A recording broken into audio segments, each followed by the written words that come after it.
I'm really thrilled to be here today, and thank you for that beautiful introduction and for the invitation to talk about knowledge-enabled systems for interdisciplinary settings. It's really an area that I think is exploding, and I'm privileged to have been part of it for so long. Um, and actually, just to give a tiny bit of background, since I think many people in the audience might not know me, I've been working in knowledge graphs, ontologies, provenance, kind of the underlying technology for data and knowledge portals for many decades.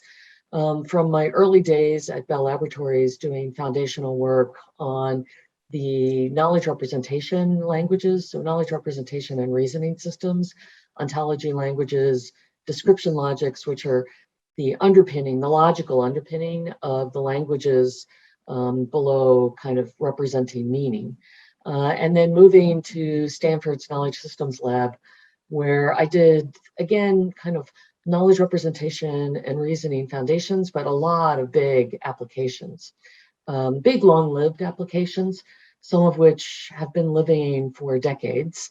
And then now I've been at Rensselaer, I guess almost 13 years, where I also do the foundations of knowledge representation and semantic technologies and do a lot of applications. I've got this little wine and food picture, or wine picture, because I'm famous for this wine and food comparison system that literally I did the first version of in the 80s, and it lives on as a demonstration system.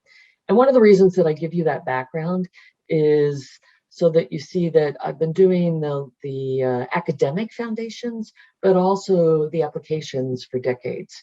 And more in large interdisciplinary systems.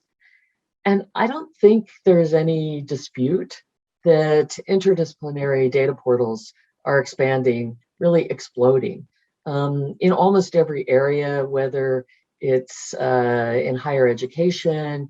Oh, hoping that you see my cursor.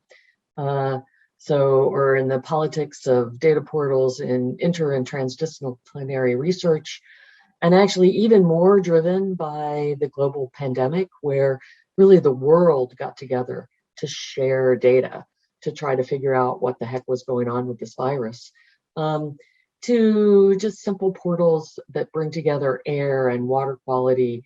And this was something that actually my students started a decade ago that also lives on. But you can just find citations everywhere that say interdisciplinary